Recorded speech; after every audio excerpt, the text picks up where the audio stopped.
दोस्तों आजकल हारिस रऊफ का बड़ा चर्चा चल रहा है कि हंड्रेड्स लीग के अंदर उन्होंने तबाहकुन बॉलिंग कर दी है और किसी को खेलने नहीं दिया। कुल मिला के उनकी परफॉर्मेंस देखी जाए तो बुरी नहीं है, मगर वर्ल्ड कप के बाद वो दो लीग खेले हैं, एक एमएलसी में खेले हैं और एक अभी हंड्रेड्स लीग वो खेल रहे हैं। तो कुल मिला के दोनों की परफॉर्मेंस का जायजा हम लेते हैं कि हारिस रऊफ की कैसे चल रही परफॉर्मेंस। लेकिन एक बात मैं बता दूं, लीग्स के अंदर जितने मर्जी जो भी पाकिस्तानी क्रिकेटर अब कर ले, पाकिस्तान क्रिकेट बोर्ड ने एक फैसला तो कर लिया है कि लीग की परफॉर्मेंस के ऊपर अब किसी को नहीं लेना, क्योंकि उनको अब जाके अक्ल इतनी तो आई गई है कि लीग का जहां और इंटरनेशनल का जहां और, ये मेले ठेले हैं, इसके अंदर भागने और नाचने वाले जो घोड़े होते हैं ना, वो डर भी नहीं दौड़ा करते। ये इनको अब समझ में आ गया। बेसिकली 5 मैचेस में 11 विकेट्स हैं हंड्रेड्स लीग में।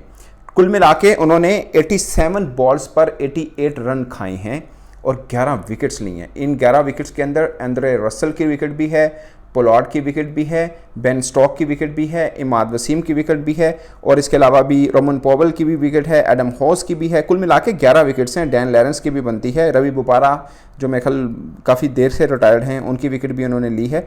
तो कुल मिला के मतलब विकेट्स उनकी 11 हैं 5 मैचेस में और एक शानदार परफॉर्मेंस है।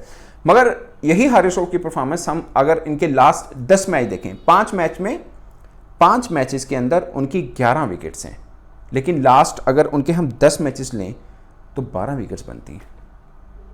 यानी उससे पहले आखिरी 5 मैचेस में सिर्फ 1 विकेट है। उनके 4 मैचेस ऐसे गए हैं जो विकेट लेस गए हैं। हारिस रऊफ के, पाकिस्तान का प्राइम फास्ट बॉलर जिसके बगैर बाबर आजम मतलब 11 की टीम बनानी है ना, वो कहते थे कि हारिस रऊफ तो ले लो, ते खुद कप्तान बाबर आजम, बाकी गेंद लो 9 केड़े होंगे।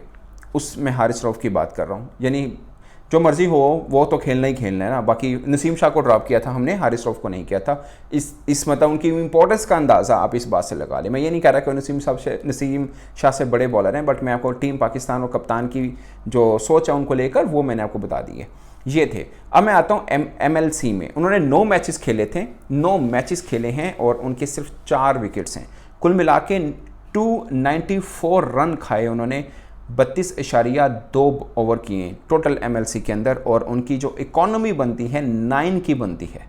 वैसे भी आप अंदाज़ा लगा लें कि 32 ओवर के अंदर 294 तकरीबन 300 रन बनते हैं।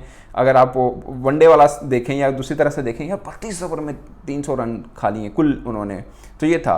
नटर वालकर जो इंडियन ओरिजिन के या इंडियन अंडर 19 खेले और अब यूएसए की तरफ से खेलते थे। हम पाकिस्तानी फैंस को अच्छे से अंदाज़ा है क्योंकि यूएसए के खिलाफ जो पाकिस्तान हारा उसमें उनका काफ़ी किरदार था।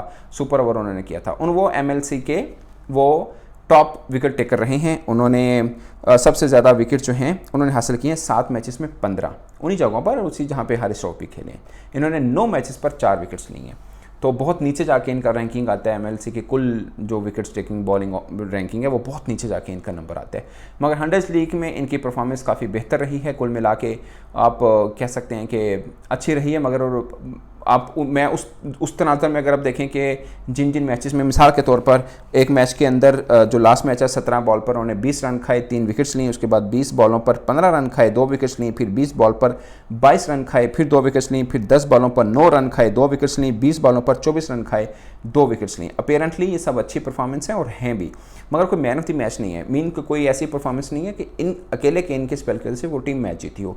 ये बहुत मैटर कर रहा होता है। और सबसे बढ़ के पहली बात तो ये है कि लीग्स के अंदर मैच जितवाया हो। दूसरी बात ये है कि फिर ओपोनेंट कौन से हैं जिनको आपने आउट किया है। अगरचे मैंने को पहले गिनवा दी हैं, इसमें पोलार्ड भी हैं, इसमें बेन स्टोक को भी किया, एंड्रे रसल को भी आउट किया हुआ है, इसमें रोमन पॉवल को भी आउट किया, रवि बुपारा को भी किया हुआ है। ये वो हैं जिनको उन्होंने आउट किया है। बट मैं बता चुका हूँ कि पाकिस्तान क्रिकेट बोर्ड इस चीज़ पे आ चुका है कि अब लीग परफॉर्मेंस को ज़्यादा संजीदगी से नहीं लेना। डोमेस्टिक के अंदर हमारे 4 डे क्रिकेट के अंदर कौन क्या गुल खिलाए उसको देखेंगे आगे जाके। और वैसे भी अब लीग की उन खिलाड़ियों को परमिशन मिल रही है जिनके बारे में पाकिस्तान क्रिकेट बोर्ड के जो थिंक टैंक ये सोच बैठे हैं कि अब इनको फिल वक्त टीम से फारिग किया जाए।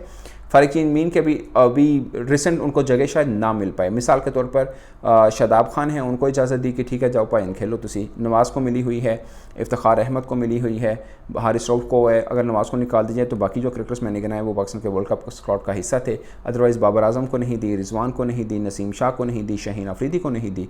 वो हैं जो क्रिकेट बोर्ड ये समझता है कि हमारे फ्यूचर पर्सपेक्टिव में यूज़ हो सकते हैं। मगर जिन खिलाड़ियों को परमिशन दी ये वो हैं जिन पर क्रिकेट बोर्ड ने सोच रखा है कि ठीक है अभी नियर फ्यूचर में तो हम इनको खिला नहीं रहे हैं, तो बस ठीक है तुम लीग क्रिकेट खेलो पाजी, तो टीम के लिए हम अपने खिलाड़ी और देख लेंगे जिनको खिलाने।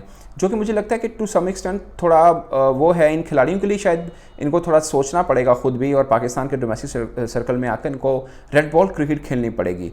क्योंकि अगर ये अपने आप से सिंसियर हैं, अगर ये वाकई ही पाकिस्तान से खेलना बड़े एजाज़ की समझते हैं, क्योंकि लीग खेल के शोहरत भी मिल जाएगी, पैसा भी मिल जाएगा, मगर जो ये रूटीन में कहते हैं कि पाकिस्तान से खेलना ही हमारा सबसे बड़ा ख्वाब और मेन एम है, तो फिर इनको पाकिस्तान के डोमेस्टिक सर्कल में आके भी खेलना चाहिए, 4 डे क्रिकेट खेलनी चाहिए, वहाँ पर परफॉर्म करके फिर दोबारा पाकिस्तान टीम में अगर उनकी जगह बनती है तो ऑफकोर्स उनको आना भी चाहिए। बट आप इन सब खिलाड़ियों के जो स्वाय इफ्तिखार अहमद के बाकी शादाब और हारिस रऊफ को देखें तो रेड बॉल क्रिकेट बहुत ज़्यादा नहीं खेले हैं, इवन कि उनके बाद में आने वाले क्रिकेटर इनसे ज़्यादा खेल चुके हुए हैं, तो ये एक क्वेश्चन मार्क ज़रूर है। अगेन 100 लीग्स में परफॉर्मेंस ठीक है, MLC में ठीक नहीं है, कुल मिला के बिलो एवरेज है, और इस परफॉर्मेंस के बाद तो शायद पाकिस्तान आना वैसे भी उनका दूर है, इससे थोड़ी फासला और बढ़ा है, और एक ही रास्ता है वो है डोमेस्टिक का, और कुछ एज भी फैक्टर हो चुकी, तकरीबन 31 ईयर ओल्ड तो हो चुके हैं, और वो भी पाकिस्तान एज के मुताबिक, पाकिस्तान एज में इसलिए कहता हूँ कि साल 2 साल तो थले रखे ही होंगे सब ने, रूटीन अमूमन मैं इल्ज़ाम नहीं लगा रहा, वैसे हमारे यहाँ जो कल्चर चला होता है। तो दोस्तों ये है, इस पर आप अपनी राय कमेंट की सूरत में ज़रूर आएगा। मेरे तरफ से इतना ही, इजाज़त दीजिए, अल्लाह हाफिज़।